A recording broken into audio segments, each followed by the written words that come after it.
we're going to talk about sustainability, something new to everybody, or not. We've been talking about green buildings and regeneration projects for quite some time now.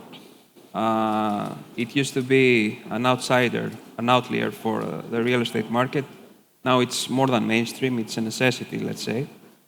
And we have today a panel of very qualified and highly educated people on the matter.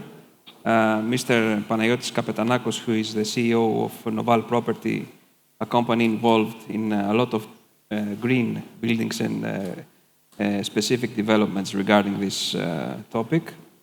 Ms. Andreea Moraru, who is the regional head and director for Greece and Cyprus with EBRD, which has financed a number of projects both in Greece and abroad. And Mr. Michael Jones, who is the senior partner of Foster & Partners, who I think needs no introduction. The company has been involved first and foremost in the master plan of Ellinikon. So you have a rather big experience of how things work in Greece and what needs to be done in order to, let's say, improve our aging stock of buildings. I'd like to begin with the lady of the panel, Ms. Moraru. Can you tell us what is the overall level of EBRD capital invested in green buildings and urban regeneration in Greece, and why is it important for EBRD to invest in green buildings? Good morning, everybody, and thank you very much to Noval and to Prodexpo for inviting me to be part of this very distinguished panel. I'm very happy to be here. So, yes, I mean, I'm sure that you are all familiar with EBRD, but maybe just very quickly, we are a development bank, we are an impact investor. We are a bank that we committed to have all our projects Paris aligned by the end of 2022. And also we have the ambition to become a green bank by the end of 2025, with 50% of the investments we do across the countries we operate being green projects. In Greece, we have already achieved this target actually last year. More than 50% of the 800 million we invest in the country across different sectors have been in green projects. And why it's important, why green transition, and especially that these investments are important for us. In our countries of operation, real estate projects, including construction, contribute to about 38% of the energy consumption at about 43% of the greenhouse gas emissions. Also, what we see that out of the existing stock in the market of real estate, only 0.2% usually go every year into a deep retrofit, and out of this, a very small amount goes to sustainable projects, zero building investments. So it's very important for us to support the transition of the economies where we operate towards sustainability and green. And in order to do this, we have a variety of tools that we deploy. So we have investments, and I'm going to talk a little bit about the way we look at investments in green projects. We have policy dialogue, which is the relationship that we have with the authorities and the expertise that we have, and we have this regular discussion on how we can help. And we also have technical assistance, which is basically money that we deploy in order to support the projects, green projects. So we invest directly, so we are lenders. We are also equity, we provide equity so we can work across the capital structure with different companies. We have funds. We are also an LP in different type of private equity funds that indirectly invest in green investments, and also bonds. We've been very active here in Greece on the capital market. We've been very happy last year to support the green bond issues of Noval, which was the first of the market. And we like to support issuers. They go first time to the market, and we always push the sustainability agenda.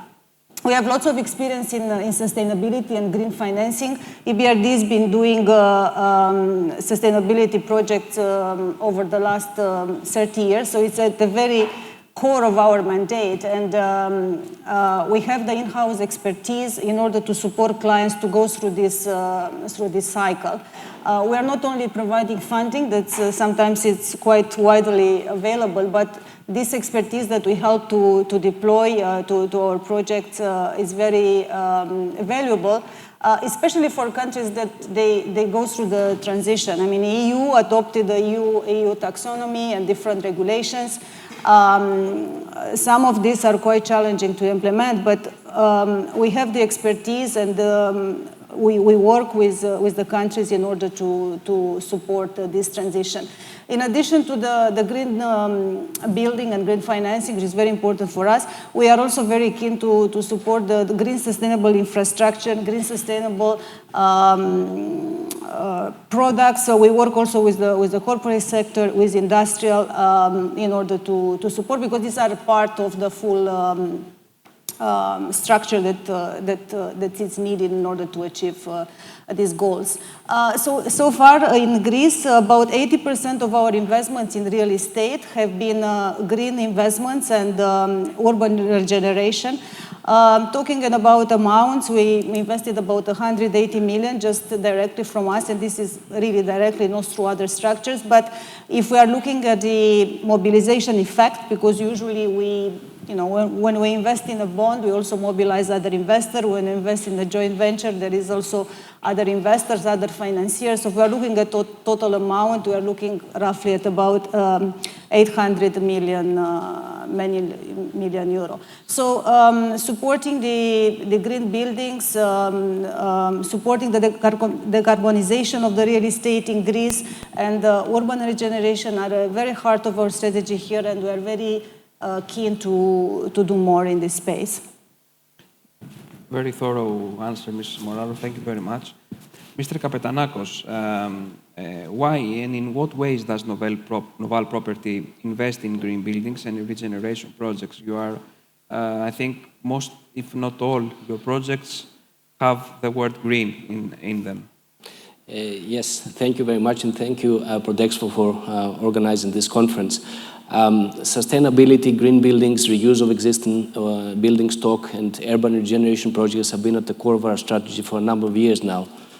We saw early on the change that is happening around us, and as we have discussed with Michael many times before, every building, every project presents an opportunity to create sustainable change, whether it is to reuse existing building stock or to reinvigorate degraded parts of our cities, or to create and deliver a healthy work space to the well-being standards of our tenants. Everything, or to address embodied carbon within the built environment. So we also saw that this was also something that, apart from sustainability focus, that this was something that was going to take forward. It's like a locomotive, and you simply have to be on that locomotive. We have also seen that, at least in Greece, that for this kind of product, and because there's a strong demand for green and sustainable buildings, with a short supply, we have seen that substantial rental growth. We have seen high occupancy, which eventually and consequently lead to higher valuations as well. So aligning our strategy with this has helped us and has given us an impetus and a good starting point to move on. As you said, about 25% of our portfolio in terms of gross asset value is currently green and sustainable buildings. And because the entirety of our 350 million investment program that we have in the next few years is green and sustainable buildings and neighborhoods, this percentage is going to increase substantially. For example, we have the Kodak office campus that we're working together with Forster & Partners. We have, of course, our Piraeus Street regeneration project, again working with Forsters. We have new office buildings and redevelopment of existing office buildings in Marousi. We have our upmarket residential project in Metz. We have a new logistics project in Mandra, just to name a few. Speaking on urban regeneration, it's important to note, for example, last year we finished River West Open, which is the extension to our River West shopping center.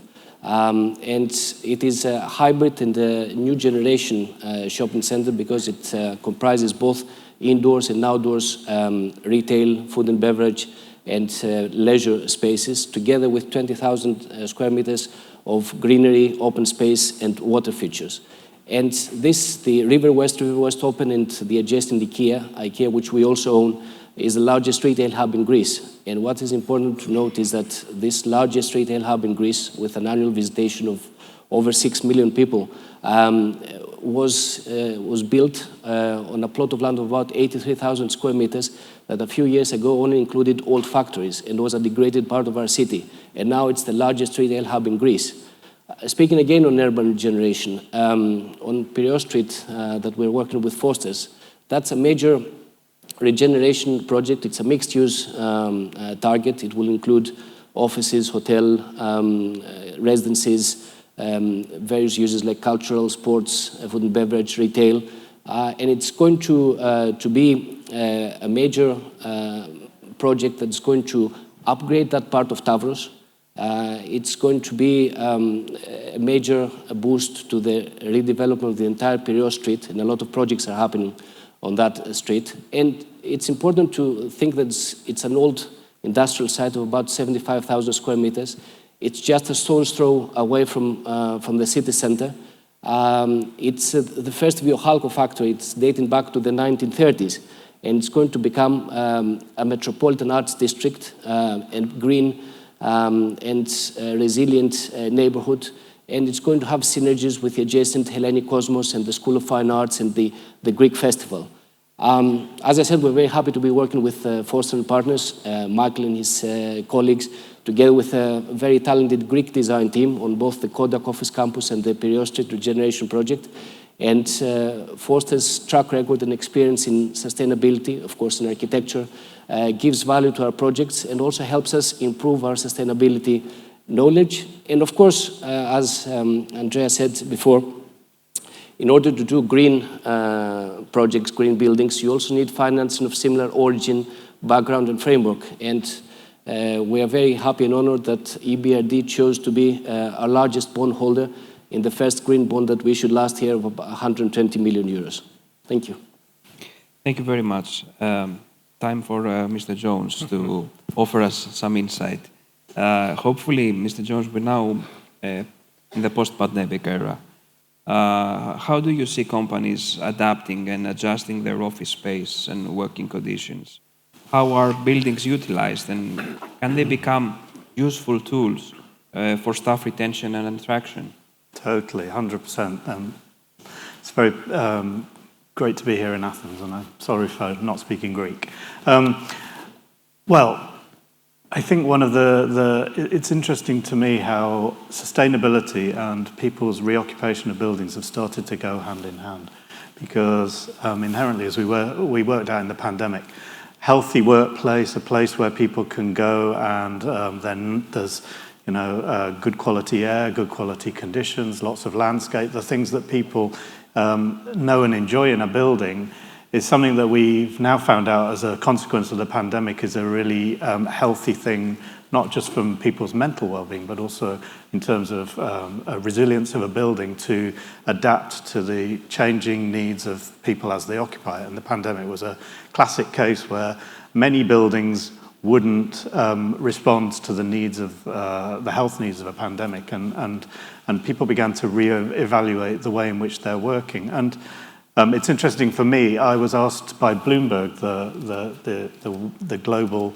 data company, to do an assessment of their building stock around the world as to how to reoccupy it relative to the new kind of era post-pandemic. And it's interesting how many buildings are quite challenging to reoccupy. However, there are a few things which are, I think, inherently emerging as sort of no-brainer features of any new emerging building. The first is air quality and air quantity. So buildings which inherently are not sealed and have openable windows and allow the air to come in directly from outside in large volume, inherently have proved to be very healthy. They've proved to be much more resilient in terms of being able to get people back into them. And they've proved to be incredibly sustainable because you're not just churning air into a building, conditioning it and pushing it back out. So buildings that had started to begin this sort of trend of natural ventilation, air quality, but I hesitate with that because each site has a different set of criteria about where the air can come from and the quality of the air. On the main road outside here, it would be quite challenging. On other locations, it's quite an easy proposition. But being able to get the core of the building to be more breathable, being able to get less sealed and therefore more energy efficient, and then a much greater balance of me and we space. Again, I think we'd already started to see that, but there's a real emphasis now on, because we're populating buildings at a lesser density as people work more flexibly, that the balance of me and we space is changing quite considerably. So there's more collective space, less density, still giving all the provision that a company needs, but it's done in a more spread out way that allows other measures of landscape and collective communal spaces to be introduced. And the company is benefiting from an increased productivity due to the way in which people are working, better workplace conditions, happier employees, and greater resilience of the building for the longer term to be able to adapt to other emerging health issues as they arise. So resilience is a huge thing, and I think most of our clients have come to realize that looking to the future and trying to build a building that is as flexible as possible to change and to being able to accommodate these big events is in fact a very sensible thing to do.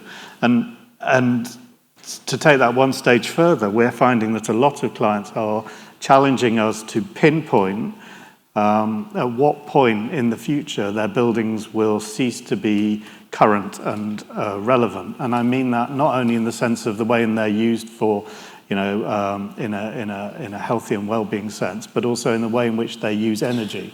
So we've all committed to various obligations as part of the Paris Protocol. We've all committed to various global obligations, and clients and increasingly corporate tenants want to know, my building, at what point will it cease to be valid and relevant? At what point will it cease to be an asset which is a virtue? It will no longer meet the needs of the current requirements of climate change initiatives worldwide, and therefore either not be an attractive place for us as a company because it doesn't align with our own stated ambitions, or at what place does it, as an asset, cease to have attractive proposition to investors because it's beginning to be obsolete, and what point does it no longer represent us as a corporation? And so aside from the actual environment that people are beginning to evolve for their employees, there's a huge focus now on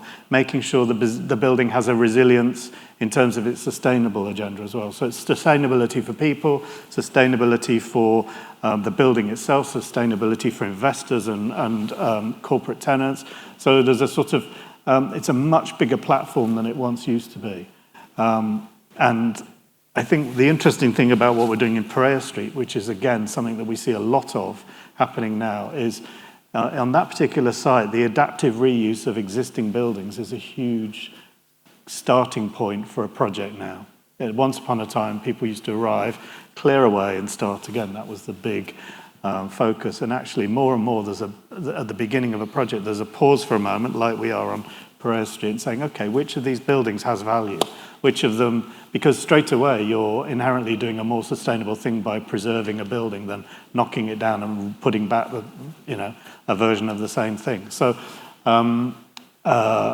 that's the point of obsolete. Where does a building become obsolete? And we're looking at that not just in terms of older buildings that we repurpose, but we're looking at it in terms of new buildings and the next cycle. What will happen to them in 25 years' time when they have to meet the new obligations that have been established, and how will that be possible? Can they be repurposed? Are they resilient? Will they adapt to the changing needs? Will they meet the goals of the climate initiatives that have been established for that Let's moment in answer time. this in the next round of questions, because Go on, we're sorry. getting ahead of ourselves. Ms. Moraru, do you find the RRF a useful tool for green financing in real estate? Or is it a bit complicated, let's say? Well, so both financing of green projects and also supporting the decarbonization of the real estate sector are part of the RRF plan that Greece has adopted and are important pillar for the transition to the green economy. So the financing of these green buildings can be done under two pillars of the RRF, so both under the green pillar and extroversion pillar. The extroversion pillar is basically the pillar that supports projects that help Greece become more extrovert, export, bringing also foreign investor in the country. So both pillars can be used, and this helps to basically maximize the use of the RRF framework for this type of project. Now, having said that, we've seen so far about 13 projects that have been signed under the RRF in Greece, but none of these have been to support green buildings. EBRD is part of the, we are one of the implementing partner for the Greek government. We manage about €500 million from the RRF, and we've been, so far we've signed two projects, one supporting the digital transformation, also green, and the other also green. So we are very keen to play a bigger role in this. We are actually one of the first, the first that we signed a project under the RRF platform. We believe that it's a very good tool to support the financing of the green building from various reasons. So one is that it offers a very attractive pricing for the RRF tranche on a longer tenor, especially now we are facing an increase in interest rate environment, and to have 50% of the project financed at fixed terms on a very attractive lead to a blended financing cost for the project quite attractive. Also, there is a big stock, as we know, and we discuss here, of all buildings in Greece that can be they can be transformed into green buildings, so the stock is there. So we believe that it's a very attractive tool. We don't find it very complicated. And I explain because for us in EBRD, we've been doing this for, as I said before, for many, many years. We have the in-house capability to assess the sustainability. We do our sustainability proofing ourselves, so we don't rely on external consultants. So this RRF facility is very close to what we've done before. We just basically know to fulfill the eligibility criteria of EU. But we found it useful, and we really believe that, and we hope we'll be able to use it also for green buildings in Greece. Do you have an estimate of the amount of capital that can be leveraged for green projects in real estate? Well, I mean, the RRF, it's basically can be leveraged up to 50% of the project. So 20% it's equity contribution from the client, 50% of RRF, and 30% are the private market. So the leverage is quite good level at 50%, yes. And it's long term. And the money available for such projects is €500 million, like you said? Well, we have €500 million for all type of projects, but green projects and green buildings is part of it. Mr. Kapetanakos, how do tenants and users value a green building? To what extent has it become an essential lease criterion? Do you see significant premiums when it comes to these buildings? Well, multinationals started requiring green and sustainable buildings, and the last few years also large Greek corporate tenants do require that. So indeed it has become an essential lease criterion. And this is for a number of reasons. For example, tenants, users, they want the building to reflect their own values, their corporate identity. They want to comply with their ESG commitments. They want to occupy an energy efficient and a low carbon emitting building. Also, as Michael said, it's the well-being. I mean, sustainability is not just energy consumption and carbon emission. It's very much also about well-being. And tenants, employers, they want their staff to be in a healthy, in a safe workplace.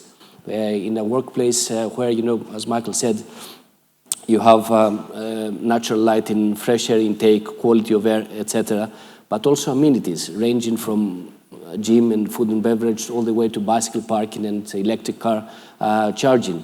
And this is something which is not just good to have, but employers see it as an additional advantage in order to attract new specialist employees, but also to retain their workforce. Because people nowadays, they want to have and I think Michael says that better than me, but a positive association with where they work. It's not just the name and the brand of the organization, it's also what the building can offer, what amenities the employer can provide to them. And last but not least, as another reason is that green buildings are resilient buildings. And as such, they are, especially in the post-COVID office environment, they provide a better plan, a mitigation plan to address long and short-term change. Also, another thing why tenants want and value these green buildings, and as I said, there's a substantial rental growth in this kind of buildings. So indeed, they're happy, or they want to pay that premium in order to be in such a building. It is that green and sustainable buildings also offer better technology solutions and new digital tools for the users. Just for example, our Orbit and Butterfly office buildings here in Athens, they have been certified under wide score for their smart technology offering. And they are the first, and I believe the only office buildings to date that have a wide score smart technology offering. So it's a combination of things that tenants require, but they do want green buildings. They come up with large questionnaires when they come to lease the building. They're interviewing the owner, in essence. They're interviewing the building in order to see that this is something that is good for them overall. Mr. Jones, you started talking about it. Now let's analyze it a bit more. Is there such a thing as future-proofing a building? And if so, how can it be achieved? I mean, buildings have a large life cycle. It's not 15 or 20 years, it's much more than that. And as we've seen, even the term sustainability is evolving and growing and changing in a very quick succession of time. So, can we actually have a future-proof building? No, I don't think you can. And if I could see the future, I'd be a very rich man. So no, I think you can't future-proof it, but you can do a whole host of very reasonable and rational things to try and make sure that it's resilient for the future. That's probably the best way to say it. And so, some of the basic conditions of a building when you start designing it, the grid, let's just say the structural grid, is this grid works for the use that's intended for the building now. But to go back to the point I made earlier, in 30 years' time, if, let's say, this office is no longer relevant and it needs to be a apartment building, hotel, whatever, does the grid allow that? Does it restrict that? And so on and so on. So there's certain sort of really basic fundamental things you can do to try and guarantee that the building has a life as different uses as our needs change. And for us, one of the things we see, particularly in urban settings, is at the moment we rely heavily on cars, and in the future, maybe our reliance on cars will be less, or certainly ownership of cars will be less, in the sense that maybe we'll use more pooled cars, there'll be less requirement for car parking and so on. So, for example, we would never build a car park now where it wasn't capable of being repurposed very easily into another function in the future. So it's about building resilience, and then it's equally about being responsible with resources, because we build a car park, it ceases to be relevant anymore because cars are autonomous and they take themselves off at night and charge somewhere else and come back and collect us, and we don't have to park them. And so we don't need that typology anymore, but what we do need is housing. So we change these buildings to housing, And we can only do that if they're capable of that. And it's incredibly environmentally responsible because you're not tearing a building down, putting a whole load of embodied carbon back into a reconstruction in order to change use. So we see an awful lot of analysis of sites now where, okay, we want to do this on it today, but what would it be capable of doing tomorrow? And therefore it has a longer life, it has a much greater longevity, and to an investor, I presume, it allows a level of confidence that the building's not going to become obsolete too quickly in terms of use and also in terms of meeting the obligations that we have for climate change and carbon and those good things. So, Athens, as you all know, perhaps us better than you, has a rather aging and outdated stock of buildings, most of which are without insulation, and others have glass panels which result in baking heat levels during the summer months especially. I'd like to ask the panel, and you can choose amongst yourselves who will begin, if you can share your thoughts and ideas on how can we reuse these buildings, and do you feel that this will be the main focus among the market moving forward, or will we see a large part of them being demolished and something else coming into their place? Well, if I may start, yeah. We very much believe in as Noval property, and I think most of the REITs and the real estate developers will believe in reuse of existing buildings. For example, all the green buildings that we have been transformation from existing buildings, whether it's the Orbit office building, the Butterfly office building, even our retail park in Corinthos, Mare West, it was a green building. It was certified by BREEAM in use, qualities and operations, so we transformed there also an older generation building. But, speaking about Athens in particular, it has to be reuse of existing buildings. So apply green building principles, shading materials, biophilic design. But also, we need to see, and I think the state has to do many things there. For example, policies, urban planning policies. If you take an old office building in the city center, in the center of Athens, and you upgrade it, you reuse it, I don't think it makes sense to have another office building over there. Probably it makes sense to have a residential project there. So that will probably require policies in terms of changing the uses of land, or even urban planning to achieve a car park, for example. And maybe that's also a drive to make the center of Athens a more residential area than it is today. In particular, thinking that there will be a large number of government offices that are moving or will move away from the city center, maybe 100-odd locations. So the state will need to help with the planning, with the policies, but also with financial incentives. Maybe REITs and large-scale developers, they have the financial strength to have their own buildings and reuse them in the city center. But this has to be done by each and every owner of building in order for the entire project to make sense. So there'll have to be also financial incentives by the state to each and every owner that wants to reuse their buildings. Well, or indeed, as we find in many parts of the world, it's almost a reverse mindset now, which is you have to demonstrate why you can't use the existing building before anyone will even contemplate a change.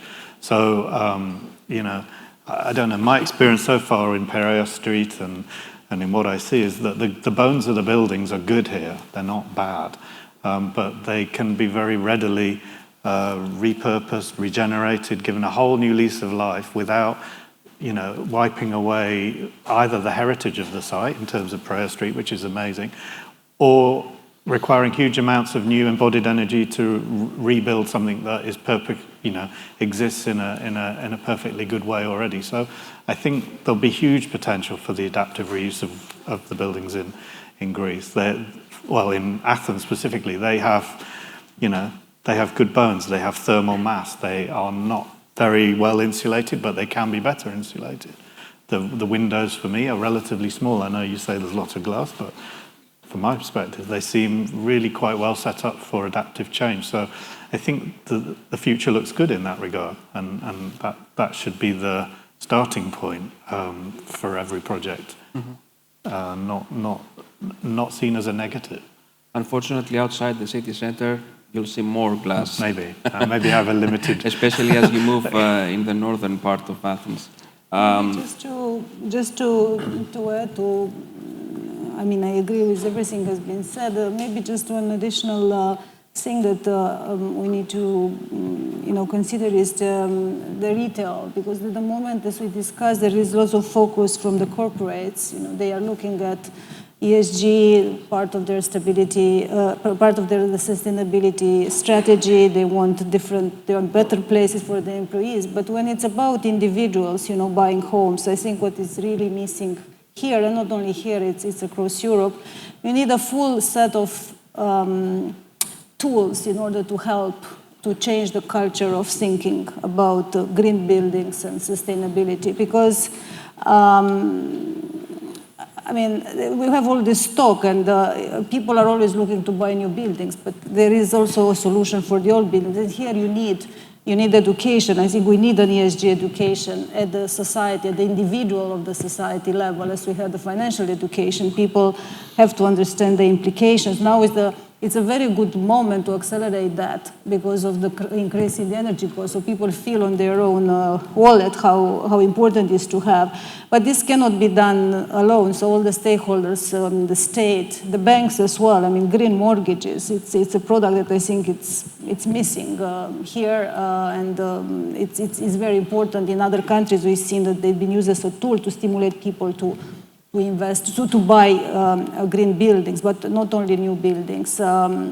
Regulation, incentive, as you said. So this is an area that also, it's a lot of work to be done. We are just at the beginning, but I think it's important, especially when we're talking about residential.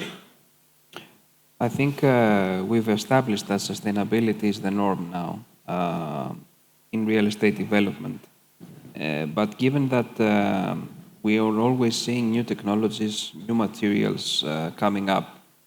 Can you inform us on the new trends which we can identify, perhaps, when we're talking about next level sustainability or sustainability 2.0? I mean, you are in the process of developing a modern office complex in Marousi, also in Piraeus.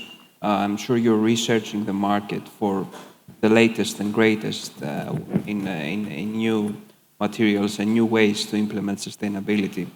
Are tenants, maybe users, also driving these trends? Yes, I mean, we see various trends emerging. For example, in terms of materials, and Michael can talk more about that. I mean, new environmental friendly materials and systems. You also see BIM, so building information modeling and analytic software. You see artificial intelligence and machine learning technology being used in order to identify patterns and apply automation in order to be more energy efficient. But as we said before, and I think that's the biggest trend that is coming, that sustainability is not just about energy consumption and carbon emissions, it's about well-being. It's about biophilia, it's about the design, the operation of the entire building, campus, whatever the project is, in order for the tenants, for the users to have well-being, in order to have a healthy, safe workplace, an extension of their home, in essence. And this is, what we believe. I mean, this is what we are working on the Kodak office campus and on our Regeneration Projects. And I think that's the important trend which is coming. Also, I think Michael mentioned it before, and Andreea as well, is that I think the assessment of projects in terms of sustainability is going to become more stringent as time goes by. And it's not just that, it causes less harm than traditional or conventional construction. It will be that, each project, even on a standalone basis, it meets the target, Greece's targets, EU targets, in terms of EU taxonomy, in terms of UN sustainability development goals, in terms of the Paris Agreement. I think Michael mentioned about stranded buildings. So this is also a new trend that is coming. How you assess sustainability, not today, but also in the years to come. I think it's interesting that we're almost looking back to the future at the moment because, a lot of people are pushing to do things like timber structures. They're inherently incredibly sustainable. There's lots of challenges to overcome in terms of, fire resistance and working in different climates, but there are lots of ways that we can reference what's happened in the past to produce more sustainable versions of buildings for the future. I want to pick up on what Panagiotis said about biophilia. For us, that's become the sort of the big front runner in terms of what people are looking for in buildings. You know, there are various conditions in which human beings thrive, and they are mainly driven by what we incur in nature. So, you know, the change of light, the change of temperature, the change of air, as we just naturally throughout the day. And being in a stable, constant temperature, humidity, and light all day, every day in a building is very unnatural to us. So we're finding that technology is actually helping us to deliver environments that people respond to better, and in doing that are more productive, they feel better, they're healthier, they're happier in their workplace and so on. So, you know, selecting lights where the color temperature changes throughout the day and therefore gives you that variation that you incur in the natural world, it's an easy thing now. It was not so a few years ago, but now it's easy. Being able to deal with the acoustics that are a factor of being able to open the window to get natural airflows and changing levels of ventilation. Again, wasn't so easy a few years ago. Technology is helping us to make that possible. So all the while, looking to the future and emerging in research and technology is making some of these things increasingly possible, where once upon a time they were a goal that was fraught with difficulties. So I think, you know, the future's bright, as it were, in the sense of being able to create really purposeful, sustainable buildings that people love being in, and obviously that's the ultimate objective. Is this type of progression able to be implemented in older buildings as well?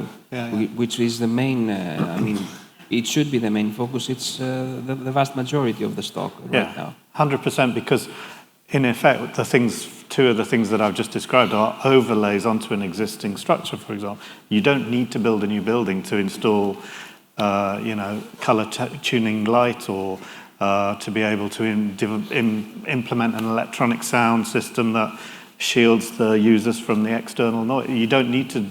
You can take any building in Athens and overlay these things into it and turn it into an incredibly purposeful and forward-looking building. So I think technology is our friend in that regard, in being able to reuse existing buildings, and certainly that's what we're finding in our work with Noval about you know, the buildings that we encounter on the site actually have huge potential, and they should be seen as a positive, certainly not a negative thing. And they're beautiful buildings with huge heritage, so why wouldn't we? You know, I suppose they make sense financially wise as well.